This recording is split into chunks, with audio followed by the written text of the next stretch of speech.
Okay, Noah Road on the art of getting back into the swing of things, especially like bags.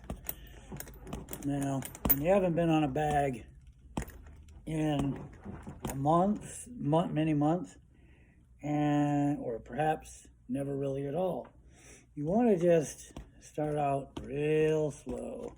Get your body used to the form again and the shock. It's similar to like losing your calluses if you're a guitar player. You'll have to go through the recutting phase. So I'm talking like this hard yesterday. Maybe about this hard. That's about it. That's all I hit it. The rest of it was just like this. And my knuckles are very sore. So it could be 3 weeks really before I'm able to hit a bag at full capacity. So, but what I want to do is kind of get used to it again. Get used to doing this, realistic scenarios. I want to be able to get used to dipping and bobbing and weaving and being able to switch my feet and coming over here to where I can hit low, low, low, and then high, and then back over here, and being able to get used to stepping into, like my left foot is going to step forward with the jab, and that'll allow me to pivot with my full force punch.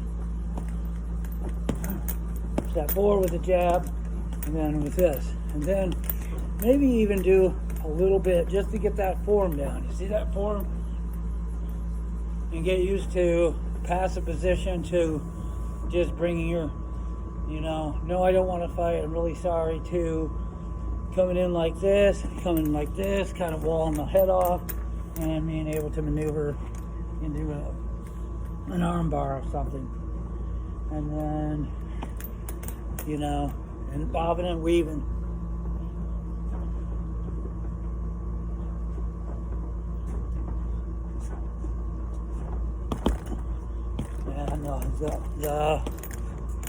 Definitely the objective of getting back into the swing of things is not hitting at full. Like, I can't wait to hit at full capacity, but it's going to come in its own time, and I'm not going to rush it. Now, this is coming from somebody who's not a naturally gifted athlete. If you are a naturally gifted athlete, what Noah Road says, that's not for you. But for us who are more average or a little below average, we have to start out with things, sometimes quality over quantity. People that are really gifted athletes, they could go quantity equals quality, and that's not me. People like me are not meant, or not wired, or not built to train real hard all the time, full on. Get much more results with training smarter, not harder, training lower capacity, and gradually working up to full capacity. So right now I'm probably hitting the bag at maybe 20% or even 15%, and sometimes just shadow boxing, bobbing and weaving, getting used to open palm strikes, or from passive to, you know what I'm saying? That's what I was saying about passive in some of my previous videos. From a passive stance, especially when your opponent is stronger than you, you look as though you're even smaller to him.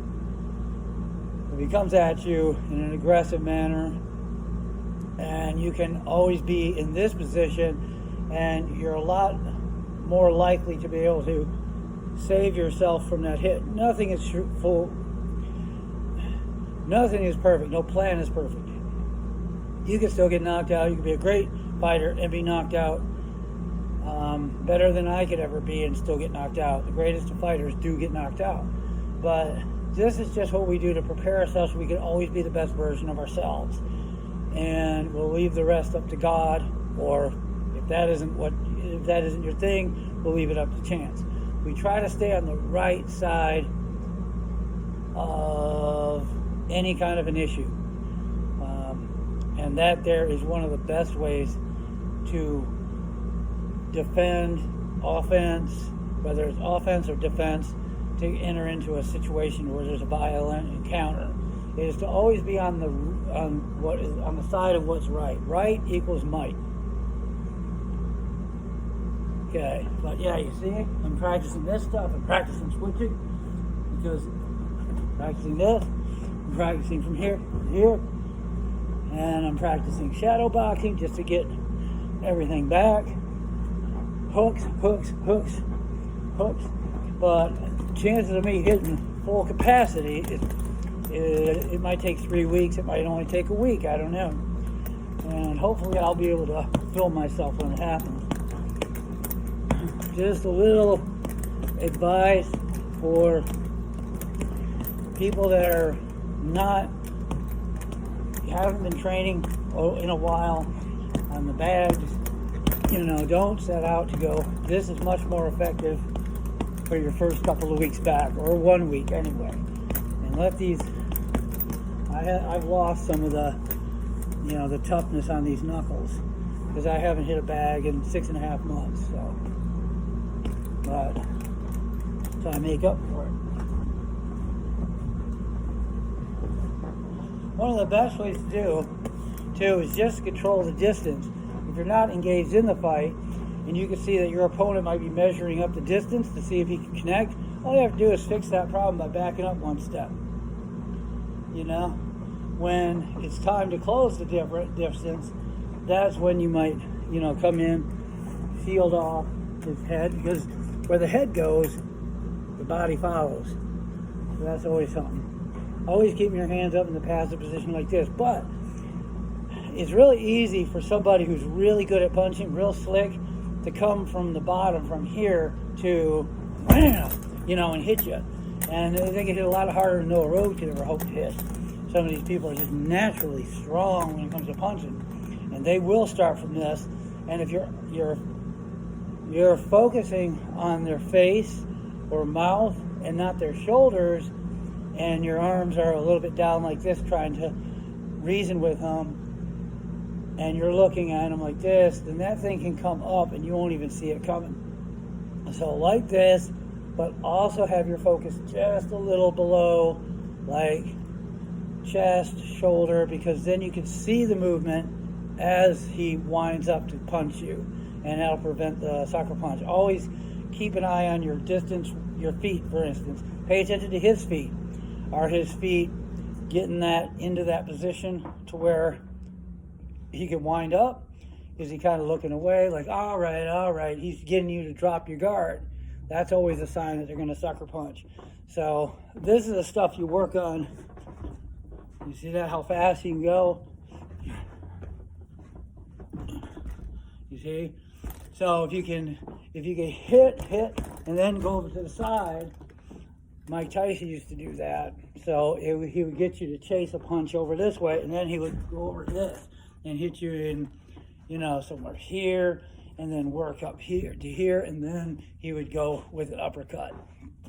So that's just a little bit of practice after you haven't been in the gym or haven't hit a bag in a long time. Your knuckles are going to be very tender for at least a week, and you might not be 100% back until, it's getting a little bit, but until 2 or 3 weeks go by. So just use the time wisely, bob and weave, get into, this, passive position to this, passive position to this, passive position to eyes, passive position, midsection. You can hit midsection and then uppercut. So these are things that you can work on until you can finally hit the bag at a higher and higher capacity until you reach full capacity in maybe 2 weeks after those knuckles heal up and they're not so tender anymore. Very similar to a guitar player who loses his calluses on his fingers. All right, no, we're over and out for now.